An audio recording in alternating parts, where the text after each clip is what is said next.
On July 17th, 2026, Queen Camilla turns 79. Inside the palace, that date was meant to pass quietly. A small family lunch, a few private cards, nothing that would trouble the front pages.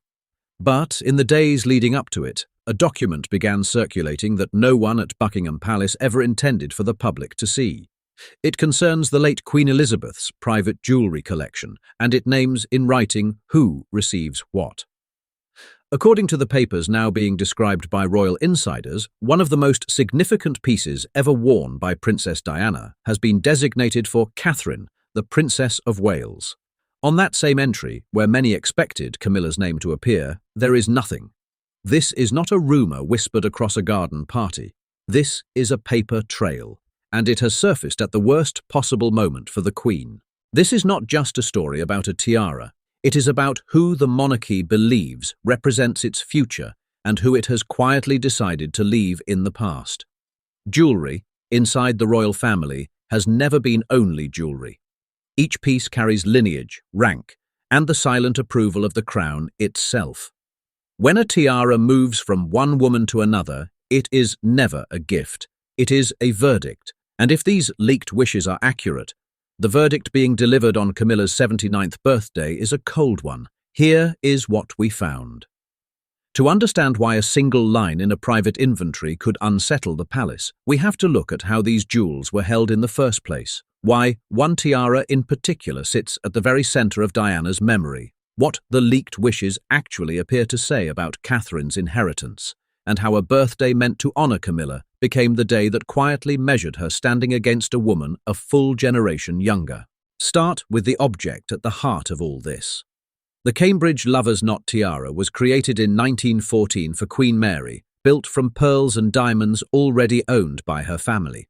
19 arches, each crowned by a hanging pearl that trembles when the wearer moves. It passed to Queen Elizabeth II in 1953. Then, in 1981, the young Queen lent it to a nervous 20-year-old bride named Diana Spencer. Diana wore it again and again through the early 1980s until it became fused with her image in the public mind. For millions of people, that tiara is not Queen Mary's and it is not the institution's. It is Diana's. After 1997, it returned to the royal vault and stayed there, unseen, for nearly 2 decades. It was not until 2015 that it appeared again, this time on the head of Catherine, the Duchess of Cambridge. The symbolism was not lost on royal watchers. The piece most closely tied to Diana had been placed deliberately on the woman married to Diana's son. Since then, Catherine has worn it at state banquets more than any other tiara in the collection. Here is the distinction that makes this story matter. Not every royal jewel belongs to the nation. The crown jewels, the coronation regalia held in the Tower of London, belong to the institution and can never be given away. But a large private collection belonged to Elizabeth II personally, as her own property, to leave to whomever she chose. Estimates of that private collection have run past £100 million across some 300 separate pieces. Those pieces she could bequeath in a private letter of wishes, a document that carries the weight of the late monarch's intent, even when it never touches a public court. It is exactly such a document that royal insiders now say has leaked. To understand why that intent matters so much, it helps to know how this family has always used jewels. For the House of Windsor, a tiara is a form of language. Queen Mary, who assembled much of the collection in the early 20th century, was famous for moving pieces between her daughters-in-law as a way of signalling which of them stood closest to the throne. Elizabeth II inherited both the jewels and the habit. Royal commentator Robert Jobson has noted that the late Queen was deeply deliberate about who wore what and when, treating each loan as a quiet act of positioning rather than mere decoration. Nothing in that collection ever moved by accident. So when insiders describe a written instruction assigning Diana's tiara to Catherine, those who understand the family read it not as paperwork, but as the last word of a monarch who chose her successors of style as carefully as her successors of duty. The first detail concerns the paper itself. Sources close to the household describe not a formal published will, but a private memorandum of wishes, the kind senior royals attach quietly to their estate. While there is no suggestion the document is anything other than genuine, those who have described it say it lists specific pieces beside specific names in the late Queen's own preferred hand of instruction. That alone would be unremarkable. Monarchs have always sorted their jewels this way. What made insiders hesitate was not that the list exists, it was who appears on it and who does not. The second detail is the one now driving the story. According to accounts that reached the Daily Mail and were echoed in Hello, the entry covering the Cambridge lover's knot Tiara carries a single name, and that name is Catherine. Not the reigning Queen consort.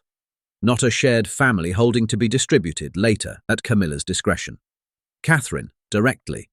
And she is reported to appear beside a second grouping as well, a set of sapphires long associated with Diana, pieces that many assumed would pass first through the current Queen before moving down a generation. In both cases, the path runs around Camilla, not through her. There is a further layer that deepens the sting. Among the pieces reportedly listed is the Grand Duchess Vladimir tiara, one of the most valuable in the entire collection.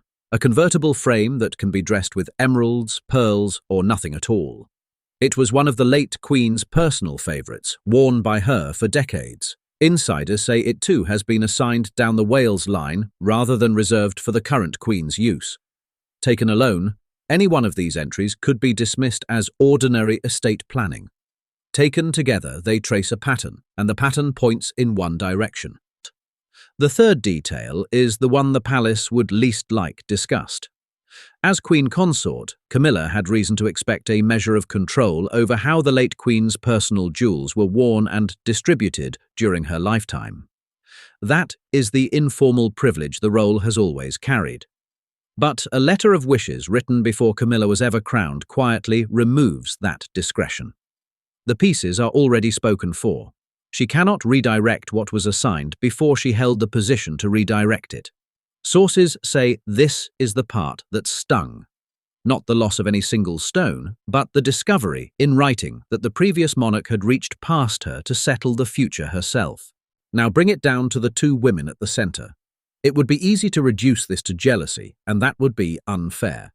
Camilla has served a demanding role with steadiness through years in which the monarchy could not afford another wound.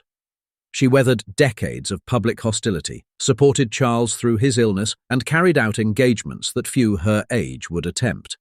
There is real work and real endurance behind her position, and none of it deserves to be erased by a single leaked page. But endurance and inheritance are not the same currency inside this family. Catherine represents something the institution has decided it needs. She is the mother of a future king, the settled public face of the monarchy's next 50 years, and, increasingly, the figure the palace places at the centre of every image it wants the world to trust. When the late Queen's private wishes hand Diana's tiara to Catherine and quietly bypass the current Queen, the message is not really about pearls and diamonds. It is about time. One woman is being honoured for what she has done. The other is being prepared for what she has yet to do. And the crown, in its silent way, has already chosen where the weight of the future should sit. That is why a birthday became a measurement. On July the 17th, the cameras will record a smiling Queen at 79, and the official line will be warmth and continuity. But beneath that, royal watchers now know something the celebration will not mention. A document exists in which the woman who spent a lifetime waiting to belong at the centre of this family finds that the centre has been drawn, in the late Queen's own instruction, around someone else. What this means going forward is quieter than the headlines suggest, and heavier. The tiara has not moved. No announcement has been made, and none may ever be. Letters of wishes are private by design, and the palace will neither confirm nor deny a word of what has leaked. But the story is out now, and it changes how the next state banquet will be read. When Catherine next appears beneath those 19 trembling pearls, the image will carry a second meaning it did not have before, a sense that the succession of women in this family is being written one jewel at a time, and that the pen was never in Camilla's hand. The monarchy has always spoken most clearly in the things it does not say aloud. On a July birthday meant to honour its queen, it may have said the loudest thing of all.